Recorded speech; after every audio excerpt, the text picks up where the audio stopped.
Is to start just kind of what went wrong there in that final stretch? You guys were up at 8 at one point in the second half and then kind of fell apart from there. I'll just say we just made mental errors down the stretch, like, trying to make a pass I wasn't there, or just, going too fast, stuff like that. I feel like we competed the whole time, and we really did the things that we normally do, But, yeah, I just feel like that's what it is. We just make mental errors down the stretch. You guys had kind of built that lead with that run late in the first half and carried that through the first 10 minutes of the second. What got you that lead, and then did you get away from that in the final 10 minutes, or? Guarded. We got it by guarding, getting styles, getting out transition. But like I said, like mental errors, like for example, that turnover before the buzzer ended on the first half, like that kind of stuff hurts. Like it gives the other team momentum going into the second half. But I mean, with all that being said, we just can't do stuff like that, because if we do stuff like that, it's just gonna hurt us in the long run, and it did. How much do you guys feel like your back's against the wall now, moving forward, and any kind of pressure or anything like that? I feel like it's not any pressure, but I feel like we know what's at stake at this point. We really can't lose any more games. So, I mean, I feel like everyone has the same mentality, and that's not going to change. Does that change approach at all the next day, 2 days, if you go into Baylor? Yeah, we got to come in more serious, for sure, because, like I said, like we need both games, especially this one, because it's our last home game of the year, and we want to go out right. The second straight game that you guys haven't shot particularly well from three. How frustrating can that be? Because they were falling earlier in the year, and how do you keep the confidence up while shooting them? I mean, it can get frustrating at times because like we're like in the gym all day shooting, but I mean, coach tells us to shoot them, so I mean, eventually they're gonna fall. They're not gonna always be off, but right now we just gotta stay locked in and just keep shooting wide open shots.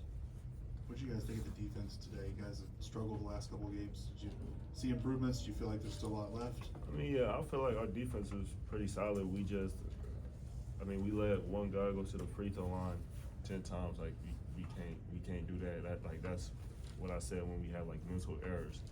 Like we know they're a good free throw shooting team, and we just send them to the line. That hurts us. But when they had to go against our set defense, I mean, we did our job, but we give them easy points at the free throw line, kind of like kills the momentum and stops everything and let them breathe. So we just gotta fix that. Kalib, what are the challenges of guarding a guy like Noel, who just kind of be willing to shoot from any spot on the floor? I feel like it's harder to guard him because he's like super small, and he can create his own shot, and it's tough guarding someone like that, and especially with someone who has confidence like he does, and his coach allows him to do that. It's tough.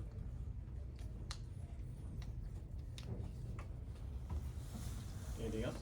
You guys won 7 of your last 8 before this 4-game losing streak. Do you think there's something specific you could point at that changed that has caused the sudden streak? The only thing I can honestly say that changed was like our defense. The 2 games before this one, we didn't guard to save our lives. Kansas, like we lost ourselves in that second half. So, I mean, that really is what gets down to it. We haven't guarded the way that to the standard that Coach Mike holds us to, but also we just got comfortable with the defense at where we was at defensively, and now teams is making us pay for getting comfortable, and that's the thing that we gotta fix. Because the moment you get comfortable in this league, you got 3-4 teams that's willing that can take you down in a blink of an eye. So, Where's the frustration level with that then for you guys? What do you mean by that? Just the defense faltering like that, and the 4-game losing streak. Where's the frustration level? I mean, we're frustrated. I'm frustrated with it, but I don't like to show it. But I'm frustrated because that's the one thing that no matter what team we had at this school, we've been known for is just defense. So when we don't guard it, it's like the history, like it's like we don't care about the history and everything that came with it. You know, everybody used to tell me all the time, Coach, son, and Coach I was they love defense. Like defense was the key. So when we don't do that, it's like we don't care about it. And you know, these last few games, we really haven't guarded to the best of our abilities. We went from being number 1 in the conference to I don't even know where we at right now, but I know it's not good. Kalib, you had 14 points in the second half. What changed from first half, second half, given the production? I just got more aggressive. Honestly, that first half, I was like just having like a filling out period to the point to see how they was gonna play me all night. I was trying to get my shooters, my cutters involved early, so it could make it easier for me down the stretch of the game. But it's kind of hard to do that, like when the shots don't fall, and then like that's not their fault. You know, sometimes the ball doesn't go through the hoop. I mean, I didn't went through that when I'm taking just hook shots. So, but I mean, that's all I did in the second half. I just said I'm just gonna be aggressive. I told Coach B what I wanted the first play to be, and yeah, I just went with it. Thanks, everybody. Appreciate you. Thank you.